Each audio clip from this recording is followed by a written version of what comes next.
जय Shri Krishna. Welcome to my new blog.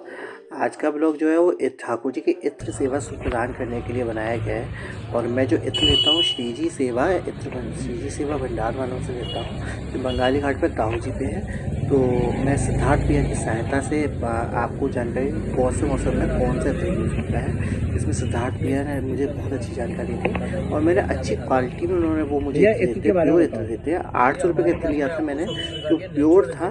केसर और हिना का इत्र लिया था। इस मौसम में मैं केसर और हिना यूज़ करता हूँ। और अगर आपको अच्छा लगे तो प्लीज़ लाइक करिएगा, कमेंट करिएगा, शेयर कीजिएगा। तो और आगे सुनिए सिद्धार्थ भैया का। और आप यहाँ से इत्र भी ले सकते हैं, बड़ा अच्छा इत्र देते हैं। सर्दियों के मौसम के लिए केसर, हिना और कस्तूरी है। और इत्र में परफ्यूम में क्या अंतर होता है? देखिए भैया, जो परफ्यूम है आपके, जो परफ्यूम आते हैं कपड़ों पे लगाने के लिए, अपने पर्सनल यूज के लिए, क्योंकि परफ्यूम में क्या है, केमिकल मिक्स होता है।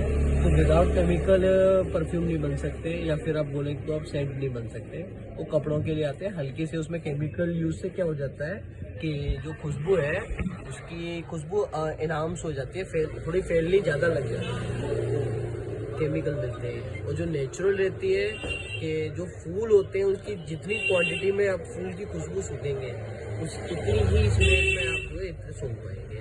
आप जैसे 100 रुपये के कहीं अगर गुलाब का इत्र या केसर का इत्र लीजिए या उतनी क्वांटिटी में फूल लीजिए, दोनों की स्मेल हम लोग सेम लगा। अपन जैसे मथुरा में रहते हैं तो ठाकुर जी के लिए कौन सा इत्र इस मौसम में, सर्दी का मौसम चालू हो गया तो इसमें कौन सा सूटेबल है, और भगवती के लिए कौन सा? देखिए सर, हम लोग 12 मंथ के लिए अलग अलग प्रेफर करते हैं कि जनवरी टू दिसंबर के हिसाब से। साथ में हम लोग जो अपनी हिंदी के हिसाब से अपनी वर्षा ऋतु कल आती है वो हिसाब से बताते हैं। जैसे कि आपने पूछा इस मौसम के हिसाब से, अभी जैसे ठंडी बिल्कुल स्टार्ट होनी है तो सबसे बढ़िया स्टेप पे रहेगा केसर। ठाकुर जी के लिए लगाइए। जैसा आपने बोला कि देवी मैया के लिए आप अपने घर पे देवी माता के लिए केसर के साथ में गुलाब मिक्स करवा लीजिए। अच्छा, तो वो केसर गुलाब बन जाएगा और काफी अच्छा लगेगा। सर्दियों में कौन कौन से इत्र चलते हैं? सर्दियों में आपके सर केसर है, हिना है, कस्तूरी है, अंबर है, और एक हम लोग का विशेष रहता है केसर एंड कस्तूरी। तो हिना कब लगाया जाता है? हिना अभी इस टाइम से स्टार्ट होता है अपने एकादशी से और होली तक चलेगा। और अंबर?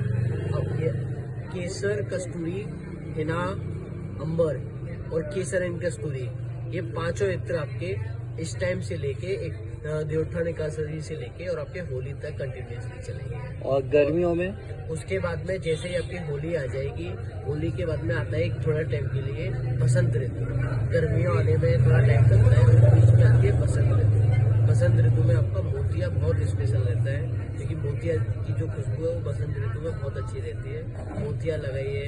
उस टाइम पे आप सौधा का इत्र बहुत अच्छा लगता है, क्योंकि ज़्यादा गर्मी नहीं आई होती है तो खास हम लोग लगाने से थोड़ा कहीं सर्दी का डर रहता है कि ठाकुर जी को सर्दी ना हो जाए, इसलिए सौधा का इत्र बसंत में काफ़ी अच्छा लगता है। सौधा, मोतिया और गुलाब 12 महीने यूज़ कर सकते हैं। जैसे ही आपकी गर्मी आ जाती है, गर्मी आते ही खस आ जाती है। गर्मियों के लिए खस और चंदन विशेष आते हैं। साथ में गुलाब, मोतिया यूज़ कर सकते हैं 12 महीने के हिसाब से। पुष्टि मार्ग के संप्रदाय में भी कौन सा इत्र अच्छा रहता है? देखिए सर, पुष्टि मार्ग के संप्रदाय में सबसे ज़्यादा गुलाब यूज़ में आता है, क्योंकि पुष्टि मार्ग संप्रदा चारों तरफ जो फैली हुई है तो वो हिसाब से कहीं पे सर्दी, कहीं पे गर्मी, और कहीं पे सर्दी गर्मी मिक्स मौसम है।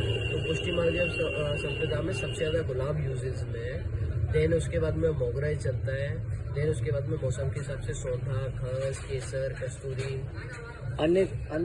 अन्य इत्र में भैया जी क्या अन्य सेवा में? अन्य सेवा में जैसे कि बताएंगे कैसे अन्य सेवा बता पाएंगे आप? जैसे अन्य संप्रदाय में? अन्य संप्रदाय में देखिए, कोई भी संप्रदाय हो, कोई भी व्यापार हो, कोई भी कुछ भी, अगर इत्र की सेवा जहाँ भी रहेगी वो मौसम के हिसाब से रहेगी, क्योंकि सर उसका रीजन रहता है खस है।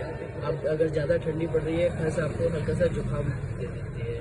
तो ज़्यादा गर्मी पड़ती है तो कस्तूरी की खुशबू थोड़ा गर्म लगती है, क्योंकि उसमें वैसे पदार्थ डलते हैं। जैसे कि आपका कदम का इत्र रहता है, लगा 12 महीने सकती है, लेकिन उसका जो आनंद है वो एक वर्षा ऋतु में ही स्पेशल आता है। मैं भी पूछने भी वाला था कि बरसात में कौन से फूल है। बरसात में कदम और केवड़ा और मिट्टी। और एक भैया आप मोती देते हैं मुझे, मैं आपको सर हमेशा मोतिया देता हूँ। बरसात में के लिए के मौसम में देते हैं शायद। वो मोतिया का इत्र वृंदावन में बांके बिहारी और टटिया स्थान के लिए 12 महीने के लिए फेमस है। टटिया स्थान आप लोग जानते रहेंगे, आप भी जानते होंगे भैया।